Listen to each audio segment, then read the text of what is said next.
Hello' everyone, আজি আমি electricity lecture number 4 start কৰিব ওলাইছোঁ। ইয়াৰ আগতে আমাৰ 3টা লেকচাৰ অলৰেডি হৈ গৈছে। যদি তোমালোকে আগৰ লেকচাৰখিনি চোৱা নাই, প্লেলিষ্টত গৈ কিনে ভিডিঅ'খিনি চাই ল'ব পাৰা।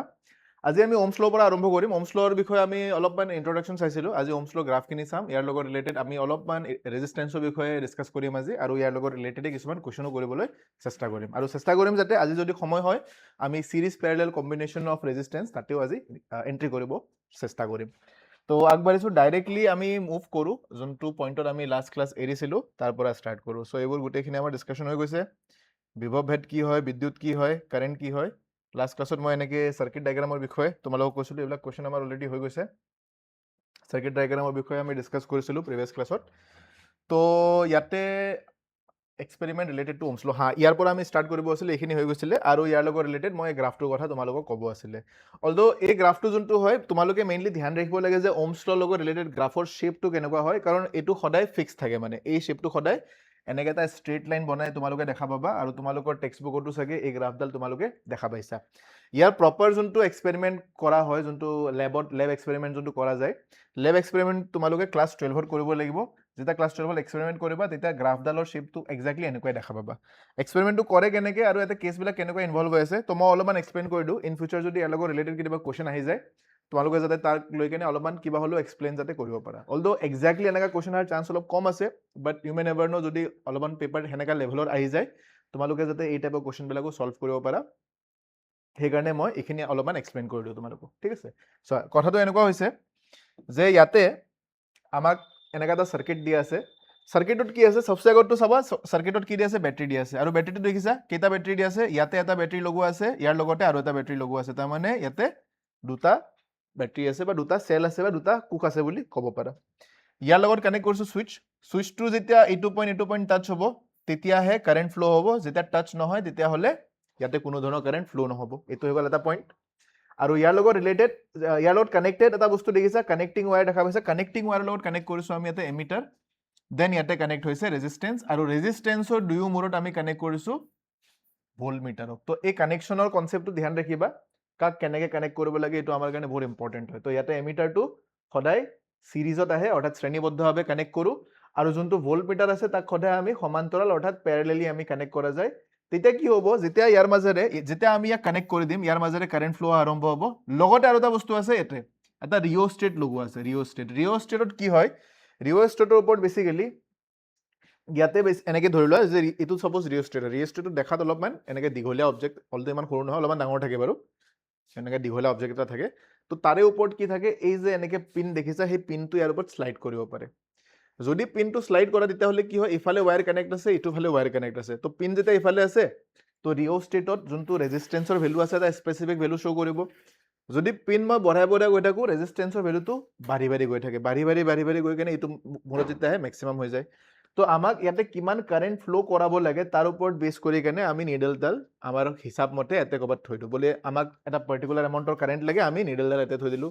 যিমান কাৰেণ্ট বঢ়াই যাম, ইয়াৰ মাজেৰে ফ্ল' হোৱা কাৰেণ্টৰ, যিমান আমাৰ নিডলডাল আগবঢ়াই গৈ থাকিম, ইয়াৰ মাজেৰে ফ্ল' হোৱা কাৰেণ্টৰ ভেলুটো ইয়াতে চেঞ্জ হোৱা আমি দেখা পাম। আৰু সেই ভেলুটো ইয়াতে যেতিয়া আমি ইয়াক চেঞ্জ কৰিম, সেই ভেলুটো ইয়াতে এমিটাৰে ডিটেক্ট কৰিব, যে এমিটাৰে প্ৰথমতে বেছি কাৰেণ্ট শ্ব' কৰিব। বাট যদি মই ইয়াতে ৰিঅ'ষ্টেটৰ নিডলডাল আগবঢ়াই কেনে ৰেজিষ্টেঞ্চৰ ভেলুটো বঢ়াই দিওঁ, বেছি হৈ যায়, তো ৰেজিষ্টেঞ্চ বঢ়াই দিলে কাৰেণ্ট কমকৈ ফ্ল' হ'ব। তো ইয়াতে যিমান বাঢ়ি গৈ থাকিব, ইয়াতে ফ্ল' হোৱা কাৰেণ্টৰ ভেলুটো সিমানে কমি গৈ থাকিব। এই চাৰ্কিটটো ইউজ কৰি কেনে আমি এই গ্ৰাফটো ড্ৰ কৰা যায়। এতিয়া ইয়াতে কথাটো এনেকুৱা ধৰণৰ হয় যে ৰিঅ'ষ্টেটটো জেনেৰেলি আমি চেঞ্জ নকৰোঁ। ৰিঅ'ষ্টেটৰ মই কি ক'লোঁ, শ্লাইডিং কণ্টেক্ট আছে, ইয়াক আমি ফিক্স কৰি কেনে ইয়াতে থৈ দিওঁ। ডিপেণ্ডিং আপন ডিফাৰেণ্ট ভেলু অফ ৰেজিষ্টেঞ্চ, ইয়াতে আমি কি পাম, ইয়াতে আমি ডিফাৰেণ্ট ভেলু অফ পটেনচিয়েল, এই বেটাৰী কনচেপ্টটো। ইয়াতে কি হয়, আমি বেলেগ ভেলু অফ কাৰেণ্ট দেখা পাওঁ। তো ইয়াতে যদি গ্ৰাফডাল তোমালোকে নটিচ কৰা, গ্ৰাফটো তোমালোকে দুটা পইণ্টৰ মাজত দেখিবা। এটা ভি মানে বেটাৰীৰ ভেলুটো কিমান আমি কানেক্ট কৰিছোঁ, আৰু ছেকেণ্ডটো সেই চাৰ্কিটটোত কিমান কাৰেণ্ট ফ্ল' হ'ব, সেই কাৰেণ্টৰ বিষয়ে ইয়াতে আমাক কোৱা হৈছে। এতিয়া কি হৈছে, ভল্টেজৰ ভেলু ইয়াতে 1 2 3 এনেকৈ বঢ়াই যদি গৈ থাকা, আৰু যদি আমি ইয়াতে মেটেৰিয়েলটো যোনটো ইয়াতে কানেক্ট হৈ আছে ন, ইয়াক যদি আমি চেঞ্জ নকৰি কেনে ফিক্স ৰাখি থৈছোঁ ইয়াৰে ভেলুটো, তো আমি দেখা পোৱা যায় যে ইয়াতে যোনটো ভল্টেজৰ ভেলু আমাক শ্ব' কৰে, ভল্টেজৰ ভেলু তোমালোকে যিমান বঢ়াই গৈ থাকিবা, কাৰেণ্টৰ ভেলু সিমান বাঢ়ি গৈ থাকিব। তো কাৰেণ্ট ইয়াতে ভল্টেজৰ ভেলু এইখিনি বাঢ়িছে, কাৰেণ্টৰ ভেলু ইমানখিনি আহিছে। নেক্সট পইণ্টত চাবা ভোল্টেজৰ ভেলুটো আৰু অলপ বাঢ়ি গ'ল, কাৰেণ্টৰ ভেলু আৰু আহিছে, নেক্সট আকৌ ভোল্টেজ আৰু বঢ়াইছে, কাৰেণ্ট আৰু বাঢ়িছে। তো এনেকে যেতিয়া পইণ্টবিলাক প্লেচ কৰি কেনে আমি এডাল গ্ৰাফ ড্ৰ কৰিম ন, সেই গ্ৰাফৰ লাইনটো সদায় এটা কি বনে, এটা ষ্ট্ৰেইট লাইন বনে। আৰু এই ষ্ট্ৰেইট লাইনটো ডাইৰেক্ট ৰিলেশ্যন বনে, আমি যোনটো প্ৰিভিয়াছ ক্লাছত চাইছিলো, ভি ইকুৱেল আই আৰ, ইয়াৰ পৰা বনে। আৰু ইয়াৰ পৰা আৰু এটা বস্তু কানেক্ট হয় কি, যদি আমি ইয়াতে আৰক কনষ্টেণ্ট বুলি কৈছিলো, আৰ এটা কনষ্টেণ্ট হৈ কেনে এই কুৱেশ্যনটো ইনভলভ হৈছিলে, তো ইয়াতে যেতিয়া আমি আৰক আঁতৰাই দিম, ইকুৱেল চাইনটো আঁতৰি যাব, আৰু ইয়াৰ পৰা আমি পাই যাম ভি প্ৰপৰ্চনেল টু আই। ভি প্ৰপৰ্চনেল টু আই যদি লিখা থাকে, তাৰমানে যিকোনো দুটা টাৰ্ম যদি ইয়াতে ইটোৱে সিটোৰ সমানুপাতিক হয় বা পেৰেলেল সমান্তৰাল সমান পেৰেলেল হৈ যায় বা সমানুপাতিক হৈ যায়, তেতিয়াহ'লে সিহঁতৰ গ্ৰাফ সদায় এটা ষ্ট্ৰেইট লাইনে বনিব।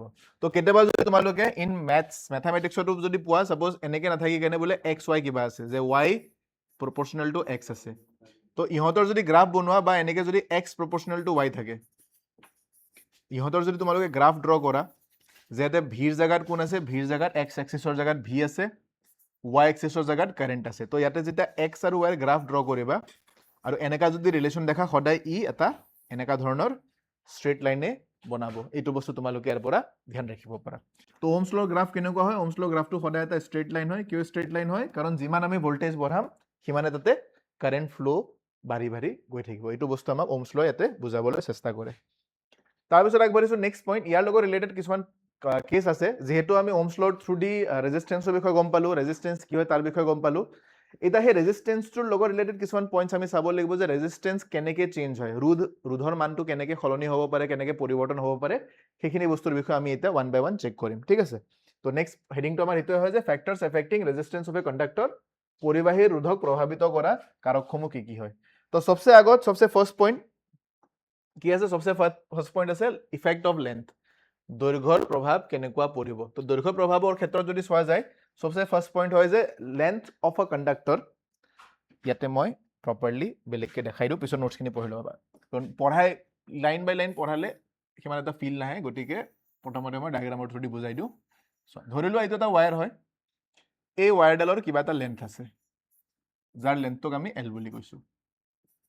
এতিয়া ইয়াৰ পৰা কেছটো এনেকুৱা হয় যে যদি ৱায়াৰডালৰ লেন্থটো আমি বহুত বেছি দীঘল লৈ লওঁ, যে এইটো এটা এল লেন্থৰ ৱায়াৰ আছে আৰু ইয়াতে মই এটা দীঘল লেন্থৰ ৱায়াৰ এডাল লৈ লৈছো, ছাপোজ এইটো, ইয়াৰ লেন্থটো যদি এল হয়, তো ধৰি লৈছো ইয়াৰ লেন্থটো বেছি হয়, কিমান বুলি কওঁ, চলো টুৱাইচ এল বুলি কৈ দিওঁ, ইয়াৰ লেন্থটো ধৰি লৈছো টুৱাইচ এল হয়, যে ইয়াতকে ডাবল দীঘল হয়। দুয়োটাৰ ক্ষেত্ৰত যদি এইটো ৱায়াৰ আৰু এইটো ৱায়াৰ দুটাৰ মাজেৰে যদি কাৰেণ্ট পাছ হ'ব হয়, দুটাৰ মাজেৰে যদি আমি কাৰেণ্ট পাছ কৰাই দিওঁ, তো কোনটো ক্ষেত্ৰত কাৰেণ্ট পাছ হ'বলৈ বেছি অসুবিধা পাব, এনেকে ভাবিবলৈ চেষ্টা কৰা, যে দুটা ৱায়াৰ আছে, দুটা ৱায়াৰৰে থিকনেছটো ছেম টু ছেম, একদম এজ ইট ইজ আছে, বাছ ইহঁতৰ লেন্থটো কম বেছি। প্ৰথমটোত যদি লেন্থটো চাব যাওঁ, প্ৰথমটোত লেন্থটো কম আছে, ছেকেণ্ডটোত লেন্থটো বেছি আছে, আৰু আমাক যদি কুৱেশ্যন সোধা হয় যে কোনটো ক্ষেত্ৰত কাৰেণ্ট ফ্ল' হ'ব কাৰণে বেছি অসুবিধা পাব, তো ইয়াতে দেখা পাম যে যাৰ কাৰণে শ্বৰ্ট হয়, যোনটো শ্বৰ্ট আছে তাতে কাৰেণ্টখিনি ধুনীয়াকৈ এইফালে এণ্ট্ৰি কৰি কিনে এইফালে ওলাই যাব পাৰিব। কিন্তু যেতিয়া লেন্থটো বেছি দীঘল হৈ যায় ন, কি হয়, তো লেন্থটো বেছি দীঘল হ'লে কাৰেণ্টটো যেতিয়া ফ্ল' কৰিব, কাৰেণ্ট ফ্ল' হ'লে ৰাস্তাটো যদি বহুত দীঘল হয়, তেতিয়াহ'লে কাৰেণ্টটো মাজ ৰাস্তাতে কি হয়, ক্ষয় হোৱাৰ চান্স এটা থাকে, তাৰমানে লছ অফ এনাৰ্জিৰ কেছ এটা আহি পৰে, যোনটো তোমালোকে পিছত পঢ়িবলৈ পাবা। যেতিয়া বেছি দীঘল হৈ যায়, লছ অফ এনাৰ্জি কেছ এটা আমি দেখা পাওঁ। লছ অফ এনাৰ্জি হোৱাৰ লগে লগে কি হয়, ইয়াতে কাৰেণ্টৰ ভেলুটো কম হৈ যায়, তাৰমানে ইফালৰ পৰা যিমান কাৰেণ্ট তুমি পঠাবা, ইফাললৈকে আহি পোৱালৈকে কাৰেণ্টৰ ভেলুটো কম আহিব। তো ইয়াৰ পৰা আমি এইটো কওঁ যে যেতিয়া লেন্থটো বেছি হ'ব, লেন্থ বেছি হৈ গ'লে ৰেজিষ্টেন্সো বেছি হ'ব, আৰু যদি লেন্থটো কম হয়, ৰেজিষ্টেন্সটো ইয়াতে কম হ'ব। তাৰমানে লেন্থৰ ওপৰত ৰেজিষ্টেন্সৰ ভেলুটো আমাৰ ডাইৰেক্টলি ডিপেণ্ড কৰে, সেইকাৰণে আমি আৰ প্ৰপৰ্চনেল টু এল বুলি কওঁ, যে লেন্থ যিমান বেছি হ'ব আমাৰ ৰেজিষ্টেন্স সিমানেও বেছি হ'ব। লেন্থ বঢ়াই দিবা, ৰেজিষ্টেন্সো ইয়াতে বাঢ়ি যাব। নেক্সট কেছ এইটো কৈছে, নেক্সট কেছত কোৱা হৈছে যে effect of area of cross section, প্ৰস্থচ্ছেদক কালি প্ৰভাৱ। তো প্ৰস্থচ্ছেদক কালিৰ ক্ষেত্ৰত কি হ'ব, তো আমি এতিয়া ফ'কাছ লেন্থৰ ওপৰত নকৰি কেনে এই মুখখনৰ ওপৰত কৰিম।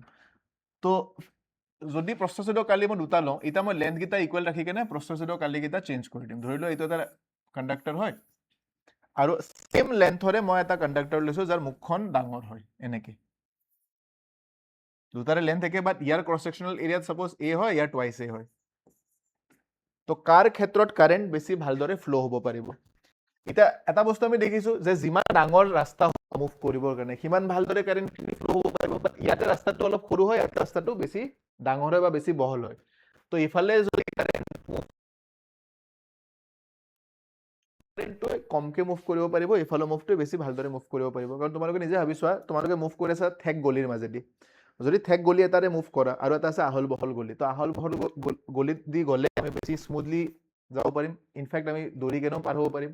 বাট বেছি ঠেক একদম ভিৰৰ মাজত যদি তোমালোকে মুভ কৰিব হয়, তেতিয়াহ'লে দৌৰা দৌৰি কৰি কেনে তোমালোকে মুভ কৰিব নোৱাৰা, লাহে লাহে যাব লাগিব। তো ইয়াতে ধৰি লোৱা ক্ৰাউড বেছি, কাৰণ ই ঠেক হয়, ইয়াতে ক্ৰাউড কম, ভিৰ কম ইয়াতে, কাৰণ ই বহল বেছি। তো ইয়াতে কাৰেণ্ট বেছি ভালদৰে ফ্লো হ'ব, ইয়াতে কাৰেণ্ট কমকে ফ্লো হ'ব। দ্যাট মিনছ যেতিয়া ক্ৰছ ছেকশ্যনেল এৰিয়াটো ডাঙৰ হয়, কাৰেণ্ট বেছি ভালদৰে যাব, আৰু ক্ৰছ ছেকশ্যনেল এৰিয়াটো যদি সৰু হয়, কাৰেণ্ট কমকে যাব।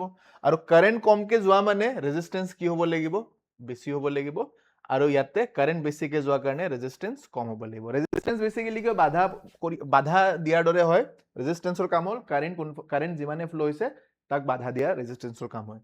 তো ইয়াৰ পৰা আমি এইটো ক'ব পাৰোঁ যে যদি এৰিয়া বেছি হয়, ৰেজিষ্টেন্স কম, এৰিয়া যদি কম হয় ৰেজিষ্টেন্স বেছি হ'ব, আৰু এৰিয়া বেছি হ'লে ৰেজিষ্টেন্স কম হ'ব। গতিকে ইয়াক আমি এৰিয়াৰ সৈতে কি বুলি কওঁ? ব্যস্তানুপাতিক বা ইনভাৰ্সলি প্ৰপৰ্চনেল বুলি কওঁ।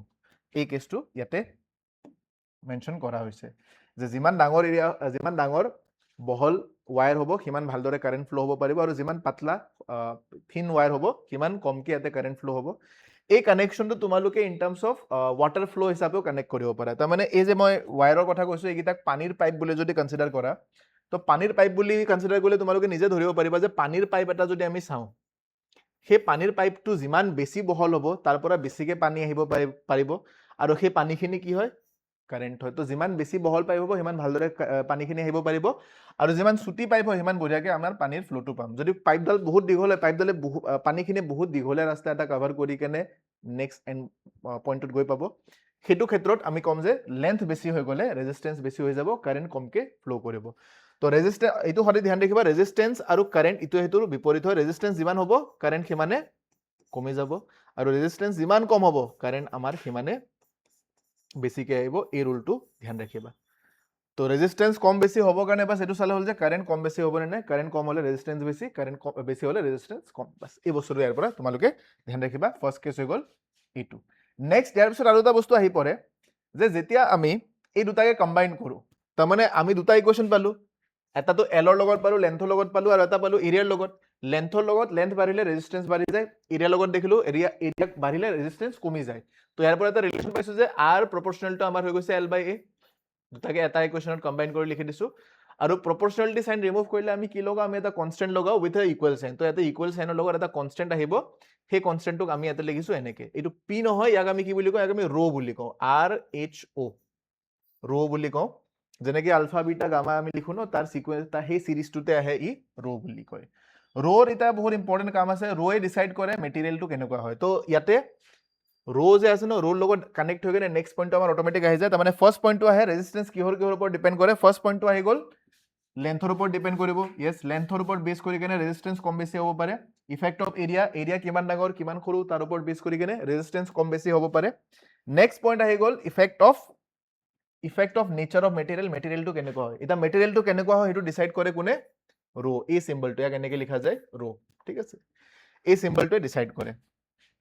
কেনেকে ডিচাইড কৰে? ইয়াতে মই এটা পইণ্ট মেনশ্যন কৰি দিছোঁ যে পদাৰ্থৰ প্ৰকৃত প্ৰভাৱ, ই যি পদাৰ্থতে গঠিত তাৰ প্ৰকৃতিৰ ওপৰত নিৰ্ভৰ কৰে। কিছুমান পদাৰ্থৰ ৰোধ কম থাকে, আনহাতে কিছুমানৰ ৰোধ বেছি থাকে।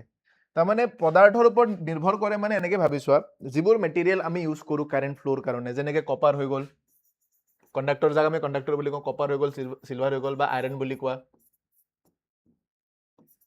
বা এলুমিনিয়াম বুলি কোৱা, এনেকুৱা ধৰণৰ মেটেৰিয়েলবিলাক যে আছে, এই মেটেৰিয়েলবিলাকৰ যদি আমাক কোৱা হয় যে ৰ' ভেলুবিলাক কিমান, তো কপাৰৰ কাৰণে এটা বেলেগ ৰ' ভেলু আহিব, ইয়াৰ কাৰণে এটা বেলেগ ৰ' ভেলু আহিব, ইয়াৰ কাৰণে এটা বেলেগ ৰ' ভেলু আহিব। ইহঁতৰ ৰ' ভেলুবিলাক ফিক্স হয় মানে। তাৰমানে মেটেৰিয়েল এটা কেনেকুৱা হয় তাৰ ওপৰত বেছ কৰি কেনে ৰ' ভেলু আহিব। বাট এই ৰ' ভেলুটো স্পেচিফিকলি ডিপেণ্ড কিহৰ ওপৰত কৰে? এই ৰ' ভেলুটো স্পেচিফিকলি আৰ, এল আৰু এৰ ওপৰত ডাইৰেক্টলি ডিপেণ্ড নকৰে। মেটেৰিয়েলৰ হিচাপত ৰ' ভেলু ফিক্স থাকে। হা, যদি তুমি মেটেৰিয়েলটো গৰম কৰি দিয়া, তাৰমানে হিট চেঞ্জ কৰি দিয়া, তাক যদি হিট কৰি দিয়া বা তাক ঠাণ্ডা কৰি দিয়া, তেতিয়াহ'লে ৰ' যোনটো ভেলু আছে তাৰ ভেৰিয়েশ্যন এটা দেখিব পাবা।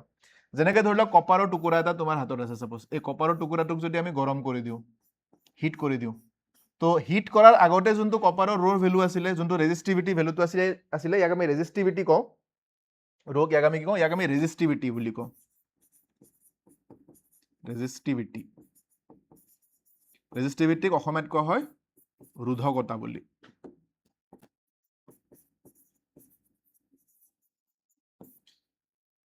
সেই ৰোধকতাৰ ভ্যালুটো আমি যদি সেই মেটেৰিয়েলটো গৰম কৰি দিওঁ হিট কৰিলে তাৰ ভ্যালুটো কমি যায় চেঞ্জ হৈ যায় ইফেক্ট কৰে সেই হিটটোৱে ঠিক আছে সরি কমি না যায় বাঢ়ি যাব উল্টা কৈছো বাঢ়ি যাব ভ্যালুটো বাঢ়ি যায় এটা সেই কেসটো আমাৰ ডাইৰেক্টলি ডিপেন্ড কৰিব কিহৰ ওপৰত ইহতৰ ওপৰত ডিপেন্ড কৰিব কেনেকৈ কানেকশনটো বনিব চোৱা ফাৰ্স্ট অফ অল দুটা পইণ্ট তোমালোকে ধ্যান ৰাখিব লাগিব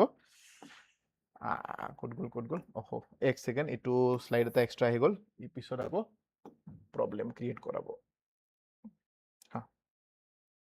কেনেকৈ কানেকশন বনিব চোৱা ফাৰ্স্ট অফ অল ৰো লগত ৰিলেটেড এটা বস্তু ধ্যান ৰাখিবা ৰো কিহৰ ওপৰত ডিপেন্ড কৰে ৰো ডিপেন্ড কৰে ডিপেন্ডস অন কি মেটেৰিয়েল হয় কপাৰৰ হয় সিলভাৰৰ হয় আইৰন হয় ডিপেন্ডস অন মেটেৰিয়েলৰ ওপৰত ডিপেন্ড কৰিব লগতে কিহৰ ওপৰত ডিপেন্ড কৰে এণ্ড টেম্পাৰেচাৰ এই দুটা বস্তুৰ ওপৰতে মেইনলি ডিপেন্ড কৰিব এইটো বস্তু তোমালোকে ধ্যান ৰাখিবা লগতে এটা বস্তু ধ্যান ৰাখিবা যে ইয়াতে আমি যে এই ফৰ্মুলাটো লিখিলো r = rho l by a ইয়াক ইউজ কৰি কেনে আমি ৰোৰ ইউনিটটো ওলাও সেই ইউনিটটো আমাৰ কাৰণে ইম্পৰ্টেন্ট হয় পৰীক্ষাত খুদেও ইয়াৰ বিষয়ে কাৰণ আমি দেখিছো r = ইয়াতে rho * l by a আহিছে যদি আমি ইয়াৰ পৰা ৰোৰ ভ্যালুটো ওলাবলৈ চেষ্টা কৰো rho can be written as r * a divided by l এতিয়া ইহতৰ ইউনিট খিনি বহাই দিলে আমি ৰোৰ ইউনিটটো ইয়াৰ পৰা গম পাই যাম r ৰ কাৰণে আমি ইউনিট লিখো ওম ৰেজিস্ট্যান্সৰ ইউনিট ওম হয় এৰিয়াৰ ইউনিট লিখো আমি মিটাৰ স্কয়াৰ আৰু লেন্থৰ ইউনিট লিখো আমি মিটাৰ তাতে মিটাৰ মিটাৰ কাটা যাব আৰু ৰোৰ কাৰণে আমি ইউনিট পাই যাম ওম মিটাৰ তো ৰোৰ ইউনিট পৰীক্ষাত খুলি দিয়ে কেতিয়াবা 1-2 নম্বৰৰ কাৰণে ডাইৰেক্টলি ধ্যান ৰাখিবা এটোক আমি ওম মিটাৰ বুলি কওঁ এটা ইয়াৰ পৰা ডাইৰেক্টলি এটা বস্তু ধ্যান ৰাখিবা যে ৰোৰ ভ্যালুটো ইহতৰ ওপৰত নিৰ্ভৰ নকৰে ইহতক আমি অকল ব্যৱহাৰ কৰিছো কিহৰ কাৰণে ইয়াৰ ইউনিটটো ক্যালকুলেট কৰিবৰ কাৰণে ৰোৰ ভ্যালুটো ডিপেন্ড কৰে কিহৰ ওপৰত অকল মেটেৰিয়েলৰ ওপৰত ডিপেন্ড কৰিব আৰু ইয়াৰ টেম্পাৰেচাৰৰ ওপৰত ডিপেন্ড কৰিব তো এইবিলাকৰ ওপৰত তোমালোকে থিওৰিটিক্যাল কোৱেশ্চন দেখা পাব পাৰা ইন ফিউচাৰ তাক তোমালোকে ধ্যান ৰাখিবা এই বস্তুখিনি মই আই থিংক ইয়াতে মেনশন কৰি দিছো হা ৰেজিস্টিভিটি কি হয় তাতে মেনশন কৰা আছে ৰেজিস্টিভিটিৰ দুটা নাম আছে সৰি ইয়াৰ দুটা নাম আছে ৰেজিস্টিভিটি বুলিও কওঁ আৰু ইয়াক স্পেসিফিক ৰেজিস্ট্যান্স বুলিও কোৱা হয় ৰোধকতা বুলিও কোৱা হয় কেতিয়াবা বা ৰোধকত্ব বুলিও কয় আৰু স্পেসিফিক ৰেজিস্ট্যান্স আপেক্ষিক ৰোধ বুলিও কোৱা হয় তো পৰীক্ষাত কেতিয়াবা ৰোধকত্ব ওয়াৰ্ডটো ব্যৱহাৰ নকৰি কেনে ক্যালকুলেট দা স্পেসিফিক ৰেজিস্ট্যান্স বুলিও কৈ দিয়ে আপেক্ষিক ৰোধৰ মান গণনা কৰা বুলি কৈ দিয়ে তো জানি থোৱা যোনটো ইকুৱেশন আছে ন এই কোৱেশনটোক আমি স্কিপ কৰি কেনে আহা যায় বহুতে এইটো বস্তু কৰে পৰীক্ষাত বহুতে এইটো স্কিপ কৰি আহে জাস্ট বিকজ ইহঁতৰ মাল্টিপল নামবিলাক গম নাপায় সেইকাৰণে ধ্যান ৰাখিবা ৰেজিস্টিভিটি বা স্পেসিফিক ৰেজিস্ট্যান্স একেটাই বস্তু ৰোধকত্ব আৰু আপেক্ষিক ৰোধ দুটা একেটাই বস্তু তো ইয়াতে সেই বস্তুটো মেনশন কৰি দিছো যে the resistivity of a substance does not depend on its length or thickness it depends on the nature of the substance and temperature ই অকল মেটেৰিয়েলটো কেনেকুৱা হয় তাৰ ওপৰত ডিপেন্ড কৰে আৰু টেম্পাৰেচাৰ কিমান হয় তাৰ ওপৰত ডিপেন্ড কৰে ঠিক আছে আৰু ইয়াৰ ইউনিট কি হয় ওম মিটাৰ ইয়াৰ সিম্বল আহি গ'ল এটো মাইনাস নহয় ধ্যান ৰাখিবা ইয়াক আমি ওম মিটাৰ এনেকৈ লিখো এনেকৈ মাইনাস সাইন নহয় এটো ড্যাশ নিচিনা সিম্বল এটা হয় নেক্সট দুটামান পইণ্ট আৰু এক্সট্ৰা মেনশন কৰি দিছো যে resistivity of alloys are much higher than pure metals বিশুদ্ধ ধাতুতকৈ সংকৰ ধাতুৰ ৰোধকত্ব বহুত বেছি এটো বস্তু তোমালোকে ইয়াৰ পৰা ধ্যান ৰাখিব লাগিব আচ্ছা বিশুদ্ধ ধাতু আৰু সংকৰ ধাতু তোমালোকে গম পোৱা যে যিবিলাক এলয় থাকে ন যাক আমি হেৰি বুলি কওঁ সংকৰ ধাতু ইয়াক তোমালোকে কেমিষ্ট্ৰি সেকশনটোত অলপমান পঢ়িব পাইছা ইয়াৰ বিষয়ে যে আমি নেচাৰত যিবোৰ মেটেল পাওঁ সেইবোৰ পিওৰ অৱস্থাত নাথাকে সিহঁত আন মেটেলৰ সৈতে মিক্স হৈ থাকে তাক আমি এক্সট্ৰাক্ট কৰি কেনে বেলেগ কৰা যায় ফিল্টাৰ আউট কৰা যায় তেতিয়াহে আমি বিশুদ্ধ ধাতু জেনাৰেলি পোৱা যায় তো এইটো পইণ্ট তোমালোকে ধ্যান ৰাখিব পাৰা কেতিয়াবা সুধি দিব পাৰে পৰীক্ষাত যদি বেছি ডেপথত পেপাৰৰ কোৱেশ্চন বনাই এইবিলাক সুধি দিব পাৰে ওকে নেক্সট আহিব হায়াৰ দ্য ৰেজিস্টিভিটি লোৱাৰ will be the magnitude of current যোনটো মই অলপ আগত ক'লোৱে যে ৰোধকত্ব যিমানে বেছি হ'ব পদাৰ্থটোৰ মাজেৰে প্ৰবাহিত হোৱা বিদ্যুৎ প্ৰবাহৰ মাত্ৰা সিমানে হ্ৰাস হ'ব তাৰ মানে ইয়াতে যে এই ৰিলেশনটো বনিছে ন r আৰু rho তো ইয়াৰ পৰা এইটো বস্তু ধ্যান ৰাখিবা যে rho যিমান বেছি হ'ব আৰু সিমানে বেছি হ'ব rho যিমান বেছি হ'ব r সিমান বেছি হ'ব আৰু যদি r বেছি হয় কাৰেন্ট কমকে ফ্লো হ'ব তাৰ মানে rho বেছি কারেন্ট কমকে ফ্লো হ'ব বা r বেছি হলে কারেন্ট কমকে ফ্লো হ'ব তো যিবিলাক মেটেৰিয়েলত কাৰেন্ট কমকে ফ্লো হয় সেইবিলাক মেটেৰিয়েলৰ rho ভ্যালু বহুত বেছি বাট যিবিলাক কন্ডাক্টৰ য'ত কাৰেন্ট বহুত ধুনীয়াকে ফ্লো হ'ব পাৰে তাতে rho ভ্যালুটো বহুত কম বা যেনেকৈ কাঠৰ টুকুৰা হৈ গ'ল, ৰাবাৰ হৈ গ'ল, সেইবিলাকৰো ৰ' ভেলু আহে। সেইবিলাকৰ ৰ' ভেলু বহুত বেছি হাই থাকে, সেইকাৰণে তাৰ মাজেৰে কাৰেণ্টটো ফ্ল' হ'ব নোৱাৰে। আৰু যিবিলাকৰ ৰ' ভেলু কম, তাৰ মাজেৰে কাৰেণ্ট বেছিকৈ ফ্ল' হ'ব পাৰিব। মই ইয়াৰে লিষ্ট এখনো বনাই দিছোঁ বাৰু, সেই লিষ্টখন তোমালোকে চাই ল'ব পাৰা। এইটো হৈ গ'ল যিবোৰ ফেক্টৰে ইয়াক এফেক্ট কৰে। দেন এইখন এখন লিষ্ট হয়। এই লিষ্টখনত মই মেটেল নন মেটেল চবৰে কাৰণে কৰি দিছোঁ। যেনেকৈ চিলভাৰে বহুত ধুনীয়াকৈ কাৰেণ্ট ফ্ল' কৰাব পাৰে।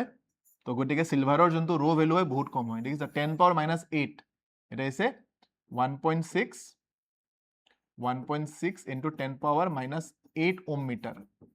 তো যিমান বেছি ভালদৰে সি কাৰেণ্ট ফ্ল' কৰাব পাৰিব, তাৰ ৰৰ ভেলুটো, ৰেজিষ্টিভিটিৰ ভেলুটো বহুতেই কম থাকে। দেন আহে কপাৰ, দেন এলুমিনিয়াম, এইটো চিকুৱেঞ্চ হয়। যদি তোমালোকক কেতিয়াবা পৰীক্ষাত সোধে যে ঊৰ্ধ্বক্ৰমত সজোৱা বা এচেণ্ডিং অৰ্ডাৰত মিলাই কেনে লিখা কাৰ ৰেজিষ্টিভিটি বেছি বা কাৰ মাজেৰে কাৰেণ্ট বেছিকৈ বা কমকৈ ফ্ল' কৰিব, যদি চিকুৱেঞ্চটো হয় ধ্যান ৰাখিবা ইয়াৰ চবচে বেছি, গতিকে ইয়াত কাৰেণ্ট মেক্সিমাম। ইয়াতে যদি চোৱা, ইয়াতে মেক্সিমাম কাৰেণ্ট ফ্ল' হ'ব। কাৰেণ্ট উইল বি মেক্সিমাম মেটেলৰ ভিতৰত। আৰু এই লিষ্টত যোনটো লাষ্টত আছে এইটো মেংগানিজ, ইয়াতে মিনিমাম কাৰেণ্ট ফ্ল' হ'ব। তো এই চিকুৱেঞ্চটো ধ্যান ৰাখিব পাৰা। Silver, copper, aluminium, tungsten, nickel, iron, chromium, mercury, manganese, এই চিকুৱেঞ্চটো ষ্টাৰ্টিঙৰ 4-5টামান মনত ৰাখিলে চাফিচিয়েণ্ট হয়। ইমান গোটেই 8-9টা নুসুধে বাৰু। প্ৰথমৰ 4-5টা মানৰ চিকুৱেঞ্চটো তোমালোকে ধ্যান ৰাখিবা। এই চিকুৱেঞ্চটো কেনেকৈ হ'ব? চিলভাৰ, কপাৰ, তাৰমানে মেক্সিমাম কাৰেণ্ট, দেন কাৰেণ্টৰ ভেলুটো কমি আহি থাকিব 1 by 1, বাট ৰেজিষ্টেঞ্চৰ ভেলুটো উল্টাকে বাঢ়ি গৈ থাকিব। তো এই চিকুৱেঞ্চটো বাছ তোমালোকে ধ্যান ৰাখিবা। এইবিলাক ভেলু তেনেকৈ মনত কৰাৰ দৰকাৰ নাই। যদি মনত কৰিব পাৰা, যদি সেইখিনি কেপাচিটি আছে, মনত কৰি ৰাখা। বাট পৰীক্ষাত যেতিয়া কুৱেশ্যন দিব, এইবিলাক ভেলু জেনেৰেলি দিয়ে। মই নিউমেৰিকেলো দেখাই দিম বাৰু, ইয়াৰ লগত ৰিলেটেড অংকবিলাক কেনেকুৱা ধৰণৰ আহে। ইয়াৰ লগত ৰিলেটেড মই আৰু এটা লিষ্ট দি দিছোঁ কম্পেৰিজনৰ কাৰণে। ইয়াত আৰু এটা বস্তু আহে ছেমি কণ্ডাক্টৰ। ছেমি কণ্ডাক্টৰৰ বিষয়ে তোমালোকে এতিয়া পঢ়িব নালাগে, ক্লাছ 12ত পঢ়িব পাবা। ছেমি কণ্ডাক্টৰ এটা বহুত ইম্পৰ্টেণ্ট এলিমেণ্ট হয়, যোনটো আমি ব্যৱহাৰ কৰোঁ আমাৰ ইলেক্ট্ৰনিক ইকুইপমেণ্ট, যেনেকৈ মোবাইল ফোন হৈ গ'ল, লেপটপ হৈ গ'ল, আজিকালি টিভিবিলাক হৈ গ'ল, চবতে ইলেক্ট্ৰনিক যিমান গেজেটছ আছে, যিমান ইকুইপমেণ্ট আছে, স্মাৰ্ট ৱাচ হৈ গ'ল, চবতে ছেমি কণ্ডাক্টৰ ব্যৱহাৰ হয়। ইভেন মেমৰি কাৰ্ড হৈ গ'ল, পেন ড্ৰাইভ হৈ গ'ল, চবতে ছেমি কণ্ডাক্টৰৰ ইউজ হয়। ইয়াৰ ফাংচনিং কেনেকুৱা হয়, কি হয়, সেইবিলাক তোমালোকে 12ত বেছি ভালদৰে পঢ়িব পাবা। ইয়াৰ পাছত এটা প্ৰপাৰ্টি হয় কি, ই ছেমি কণ্ডাক্টৰবিলাক কি হয়, ই কণ্ডাক্টৰৰ নিচিনাও বিহেভ কৰে, ই ইনচুলেটৰ অৰ্থাৎ পৰিবাহী বা অপৰিবাহী দুটাৰ নিচিনা বিহেভ কৰে। সেইকাৰণে ইয়াৰ এটা নাম আছে, যাক অসমীয়াত কোৱা হয় ছেমি কণ্ডাক্টৰক, ইয়াক অৰ্ধ পৰিবাহী বুলি কোৱা হয়। ইয়াক অৰ্ধ পৰিবাহী বুলি কোৱা হয়। ইয়াক কি বুলি কয়? অৰ্ধ পৰিবাহী বুলি নামকৰণ কৰা হয়। তাৰমানে ই অলপমান কণ্ডাক্টৰৰ নিচিনাও প্ৰপাৰ্টি শ্ব' কৰে, অলপমান ইনচুলেটৰ অৰ্থাৎ অপৰিবাহীৰ দৰেও প্ৰপাৰ্টি অলপমান শ্ব' কৰে। তো এই পাৰ্টটো জাষ্ট ফৰ ইয়ৰ নলেজ দি দিছোঁ যে জাৰ্মেনিয়াম, চিলিকন, যিবিলাক পিৰিয়ডিক টেবলত তোমালোকে পাইছা চাগে, পৰ্যাবৃত্ত তালিকা, তাতে এইবিলাকৰ বিষয়ে অলপমান ভেলু মেনশ্যন থাকে। নেক্সট চাইছোঁ ইনচুলেটৰ। ইনচুলেটৰৰ যদি ভেলুবিলাক চোৱা ন, কম্পেয়াৰ কৰি চোৱাচোন। মই অলপ আগতে কৈছিলোঁ ন ভেলুবিলাক। ইনচুলেটৰ মানে ইয়াৰ মাজেৰে কাৰেণ্ট পাছ নহয়, বা হ'লেও একদম নেগলিজিবল, যোনটো আমি গমেই নাপাওঁ, এনেকুৱা ধৰণৰ কাৰেণ্ট পাছ হয়। আৰু ইয়াতে দেখা পাইছে ইহঁতৰ ভেলুবিলাক দেখিছা কিমান হাই লেভেলৰ ভেলু আহিছে। ইয়াতে গ্লাছৰ কাৰণে 10⁻14, দেন পেপাৰৰ কাৰণে 10⁻12, তাৰমানে 1ৰ পিছত আমি 12টা 0 লগাব লাগিব, সিমান ওম মিটাৰ। বাট কণ্ডাক্টৰত চোৱা -8, মানে 1.6 ডিভাইডেড বাই 1 2 3 4 5 6 7 8, ইমান দিয়াক হৰণ কৰিলেহে এই ভেলুটো আহিব। তাৰমানে ই ইমানে কম যে ইয়াৰ মাজেৰে ইমান ধুনীয়াকৈ কাৰেণ্ট পাৰ হ'ব পাৰে। বাট এইবিলাকৰ ক্ষেত্ৰত ৰৰ ভেলুটো বহুত বেছি হাই হয় কাৰণে ইহঁতে কাৰেণ্ট ফ্ল' কৰিব দিব নোৱাৰে নিজৰ মাজেৰে। তো এই কিছুমান পইণ্টছ হয় যিবিলাক তোমালোকে ধ্যান ৰাখিব পাৰা। এনেকৈ নাম্বাৰছবিলাক কম্পেয়াৰ কৰি কিনে তোমালোকে আইডিয়া পাই যাবা যে কাৰ মাজেৰে বেছি ভালদৰে কাৰেণ্ট ফ্ল' হ'ব পাৰিব আৰু কাৰ মাজেৰে ভালদৰে কাৰেণ্ট ফ্ল' হ'ব নোৱাৰিব। এইটো টেবল তোমালোকৰ জাষ্ট ফৰ ইয়ৰ নলেজ দি দিছোঁ। যদি পাৰা লিখি ৰাখিবা। স্ক্ৰীনশ্বট যদি মাৰি ৰাখিব বিচাৰিছা, তেতিয়াহ'লে এনে স্ক্ৰীনশ্বট বনি পৰি থাকিব, ইটছ বেটাৰ কি ধুনীয়াকৈ এখন কপি নোট কৰি লোৱা। বাট ইয়াৰ টেবুলখন NCERT বুকতো দিয়া আছে, গতিকে তাৰ পৰাও তোমালোকে চেম বস্তুৱে চাব পাৰা। বা যদি এক্সট্ৰা কিবা দেখিছা, সেইখিনি তোমালোকে নিজৰ কপিত নোট কৰি থৈ দিব পাৰা। এইটো হৈ গ'ল, আৰু এইটো হৈ গ'ল ইয়াৰে নেক্সট শ্লাইডটো। দেন আগবাঢ়িছোঁ। আগবাঢ়ি কেনে গৈছোঁ নেক্সট পইণ্ট, উষ্ণতা, টেম্পাৰেচাৰৰ কথা কৈ আছিলোঁ, গতিকে টেম্পাৰেচাৰৰ চেঞ্জটো কেনেকুৱা হ'ব চাই লওঁ। তো এফেক্ট অফ টেম্পাৰেচাৰটো চাওঁ। ইফেক্ট অফ টেম্পাৰেচাৰ, এটা ইফেক্ট অফ টেম্পাৰেচাৰ দুটা কেছতে আহে। যদি আমাক ৰেজিষ্টেঞ্চৰ কথা কয় তাতেও আহিব, যদি ৰেজিষ্টিভিটিৰ কথা কয় তাতেও আহিব। দুটাই আমি চেঞ্জ কৰিব পাৰোঁ ইউজিং টেম্পাৰেচাৰ। তো উষ্ণতাৰ প্ৰভাৱ কেনেকুৱা হয়? উষ্ণতা বৃদ্ধি কৰিলে সকলো বিশুদ্ধ ধাতুৰ ৰোধ বৃদ্ধি পায়। ধ্যান ৰাখিবা, ইম্পৰ্টেণ্ট হয়। যদি আমি টেম্পাৰেচাৰ চেঞ্জ কৰোঁ কি হ'ব? যদি আমি টেম্পাৰেচাৰ বঢ়াই দিওঁ, গৰম কৰি দিওঁ, মেটেল এটাক যদি আমি গৰম কৰি দিওঁ, তেতিয়াহ'লে কি ইনক্ৰিজ হয় বুলি কৈছে? ধাতুৰ ৰোধ বৃদ্ধি পায়, আৰৰ ভেলুটো বাঢ়ি যায়। আৰৰ ভেলু বাঢ়ি যায় মানে আৰৰ ভ্যালু বাঢ়ি যায় মানে কাৰেন্ট তাতে কমকে ফ্লো হ'ব দ্যাট মিন্স টেম্পাৰেচাৰ বাঢ়ি গ'লে কাৰেন্ট কি হৈ যায় কাৰেন্ট কমি যায় এইটো ধ্যান ৰাখিবা ৰেজিষ্টেন্সৰ লগত কাৰেন্টক কানেক্ট কৰি কেনে সদায় পঢ়িবলৈ চেষ্টা কৰিবা যে যদি ৰেজিষ্টেন্স বাঢ়ি গৈছে কাৰেন্ট সদায় কমিব বা কাৰেন্ট বাঢ়ি গ'লে ৰেজিষ্টেন্স কমিব ভাইস ভাৰ্সা টাইপৰ কেছটো ফলো হয় আৰু উষ্ণতা হ্ৰাস কৰিলে হ্ৰাস পায় কিন্তু মেংগানিন কনষ্টেন্টাইন আৰু নাইক্ৰমৰ দৰে সংকৰ ধাতু ৰোধ উষ্ণতা বৃদ্ধিৰ দ্বাৰা প্ৰায় অপ্ৰভাৱিত হৈ থাকে তো এইটো বেসিক্যালি সেমিকন্ডাক্টৰৰ লগতে কানেক্ট হয় কিছুমান মেটেৰিয়েল এনেকা আছে য'ত টেম্পাৰেচাৰ আমি বঢ়ালেও সিহঁতৰ কোনো ধৰণৰ চেঞ্জেছ নাহে বাট আমি মানে তোমালোকে যোনটো চিলেবাছত পঢ়িব লাগে আমি যিখিনি ইয়াতে ফ'কাছ কৰিব লাগে সেইখিনি অকল টেম্পাৰেচাৰ বঢ়ালে কেনেকৈ ভেৰিয়েশ্যন হয় আমি সেইখিনি চালে হ'ল যিবিলাকত আনএফেক্টেড হৈ থাকে সিহঁতৰ ওপৰত আমি ধ্যান দিব নালাগে বাট হা কেতিয়াবা সুধি দিব পাৰে ইউ মে নেভাৰ ন' সেইকাৰণে মই মেনশ্যন কৰি দিছোঁ যাতে একো বস্তুৱে তোমালোকৰ ইয়াৰ পৰা ডিছকানেক্টেড ফিল নকৰা যাতে পৰীক্ষাটা গোটেইখিনি বস্তুৱে যাতে আমাৰ ইয়াতে কভাৰ হৈ থাকে ঠিক আছে তো মেংগানিন কনষ্টেন্টাইন আৰু নাইক্ৰম এনেকুৱা ধৰণৰ মেটেৰিয়েল আছে সেই মেটেৰিয়েলবিলাকত আমি টেম্পাৰেচাৰ সিহঁতক গৰম কৰিলেও সিহঁতৰ মাজেৰে কি হয় সিহঁতৰ কোনো ধৰণৰ চেঞ্জেছ নহয় সেইকাৰণে এইবিলাক মেটেৰিয়েল মোষ্টলি ইলেক্ট্ৰনিক ডিভাইচত ইউজ কৰিবলৈ চেষ্টা কৰা হয় কাৰণ এইবিলাক মেটেৰিয়েলে কি হয় হিট বেছি ভালদৰে ৰেজিষ্ট কৰিব পাৰে কাৰণ তোমালোকে নটিচ কৰা ফোন যেতিয়া ইউজ কৰা যায় গেম খেলি থকা ফোন বহুত সোনকালে হিট হৈ যায় তো যিবিলাক ইণ্ডাষ্ট্ৰি ছেমিকণ্ডাক্টৰ ইণ্ডাষ্ট্ৰিৰ মানে এইটো মেইন চেলেঞ্জ থাকে যে এনেকুৱা ডিভাইচ সদায় বনাব লাগে যাতে সেই ডিভাইচবিলাকত আমি মাল্টিপল মানে লং ডিউৰেশ্যনৰ কাৰণে যদি ইউজ কৰোঁ তাতে হিট যাতে মিনিমেল হৈ যাওক সেইকাৰণে আগতে দেখিবা 5-6 বছৰ আগত যিবোৰ ফোন তোমালোকে ইউজ কৰিছিলা সেইবোৰ ফোন অলপমান ইউজ কৰিলে বহুত গৰম হৈ গৈছিলে বাট আজিকালি সেই হিটিংটো বহুতখিনি লেভেলত কমি গৈছে অলদো আজিকালি হিট হয় বাট হিট হোৱাৰ লেভেলটো কমি গৈছে because with time the industries has evolved আৰু সেইখিনি চিষ্টেমৰ ওপৰত কামো কৰিছে কাম কৰাৰ কাৰণে তাৰ ফলো পাইছে এনিৱে আগবাঢ়িছোঁ ইয়াৰ লগত ৰিলেটেড দুটামান কুৱেশ্যন দেখাই দিওঁ কুৱেশ্যন চাবা কেনেকুৱা ধৰণৰ কৈছে দুটামান এনচিআৰটি কুৱেশ্যনো আছে চাগে চ' ইয়াতে কোৱা হৈছে যে 2 মিটাৰ লেন্থ আছে